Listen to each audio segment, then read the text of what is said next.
காதல் என்றால் என்ன? நாம் சினிமாவில் பார்க்குற மாதிரி ஒரு மாயாஜாலமா, அல்லது வாழ்க்கையில் மெதுவாக உருவாகும் ஒரு உணர்ச்சியா? ஒரு இளைஞன் சினிமாவை பார்த்து காதலை உண்மையான வாழ்க்கையில் தேட ஆரம்பித்தா என்ன ஆகும்?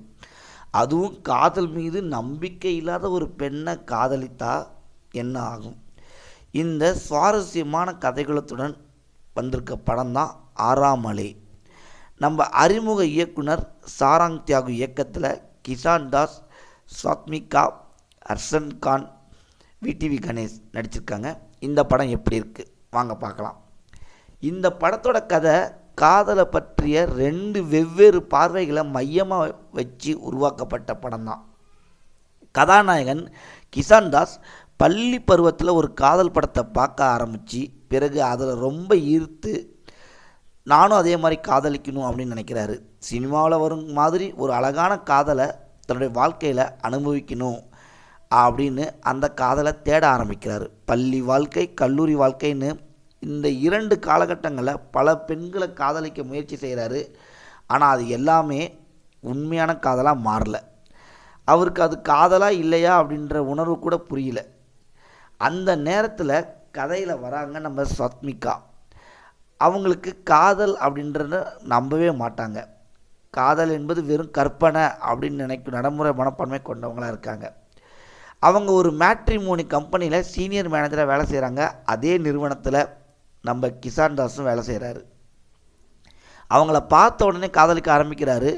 அவரோட குணம், வாழ்க்கை பார்வை அதெல்லாம் அறிஞ்ச பிறகு அவங்களுக்கு ரொம்ப அதிர்ச்சியில் உறிஞ்சி போயிடுறாரு. ஒரு பக்கம் காதலை தேடி அலைபவன், மறுபக்கம் காதல் மீது நம்பிக்கை இல்லாத பெண்.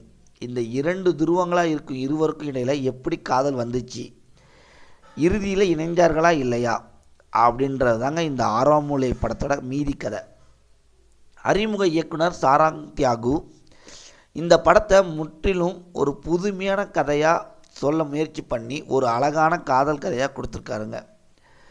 கதாநாயகன் மற்றும் கதாநாயகிகளோட கருத்து வேறுபாடுகள், உரையாடல்கள் இது எல்லாமே நம்மளை ரசிக்க வைக்குதுன்னே சொல்லலாம். 2ஆம் பாதியில் சுவாரஸ்யம் ரொம்ப கொஞ்சம் கம்மியாகவே இருக்குங்க. இந்த படத்தோட முக்கியமான பலம் கதாபாத்திரங்களோட வடிவமைப்புங்க. நம்ம கிசான் தாஸ், சாத்மிகா, அர்சன் கான், விடிவி கணேஷ் மற்றும் கிசான் தாஸினோட அம்மாவாக நடித்த துளசி எல்லாமே அவங்களோட பங்கு நல்லாவே நடிச்சிருக்காங்க. குறிப்பாக அர்ஷத் கான் பல இடங்களில் காமெடியில் இந்த படத்தை டைமிங் காமெடி நல்லாவே பண்ணியிருக்காருன்னே சொல்லலாம். பல இடங்களில் சுவாரஸ்யமாக சொல்ல காரணம் அவருடைய காமெடி தாங்கன்னு நம்ம சொல்லலாம். படத்தில் ஒரு முக்கியமான காட்சின்னா கிசான் தாஸ் அவங்க அப்பாவை வெறுத்துட்டே இருப்பார். ஆனால் ஒரு கட்டத்தில் தன்னோட தந்தையோட உண்மையான குணத்தை அறிஞ்சதுக்கு அப்புறமேட்டு அவரோட மனநிலைமை மாறிடும். அந்த உணர்ச்சியை அவங்க அம்மா சொல்கிற காட்சி ரொம்ப உணர்ச்சி பூர்வமாகவே இருக்குன்னு சொல்லலாங்க. படத்தோட முக்கியமான திருப்பமாக வர கதாபாத்திரம் நம்ம விடிவி கணேஷ் தான்.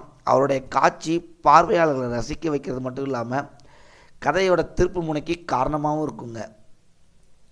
பொதுவாகவே ஒரு காதல் படம்னா முக்கியமான விஷயம் பாடல்கள், பின்னணி இசை தாங்க. ஆனால் இந்த படத்தில் அந்தளவுக்கு பெருசாக செட் ஆகலன்னே சொல்லலாம். இந்த படத்தோட மற்றொரு பெரிய ப்ளஸ் பாயிண்ட் என்னென்னு பார்த்தீங்கன்னா நம்ம சிலம்பரசனோட எஸ்டிஆர் வாய்ஸ் தாங்க. படத்தோட தொடக்கம் முதல் இறுதி வரைக்கும் அவருடைய குரல் கதையோட பயணிக்கும். குறிப்பாக ஒரு காதல் வசனம் ரசிகர்களுக்கு பிடிக்கிற மாதிரி அவர் சொல்லியிருப்பாருங்க. மொத்தத்தில் ஆறாம் அலை படம் சுவாரஸ்யம் கொஞ்சம் கம்மியாக இருந்தாலும் கதைக்களத்துலேருந்து விலகாமல் ஒரே நேர்கோட்டில் காதல் படமாக பயணிக்குதுங்க. பெரிய அதிரடி திருப்பங்கள் எதுவும் இல்லாமல் அமைதியான காதல் கதையை விரும்புகிறவங்களுக்கு இந்த படத்தை ஒரு முறை பார்த்துட்டு வரலாங்க கண்டிப்பாக.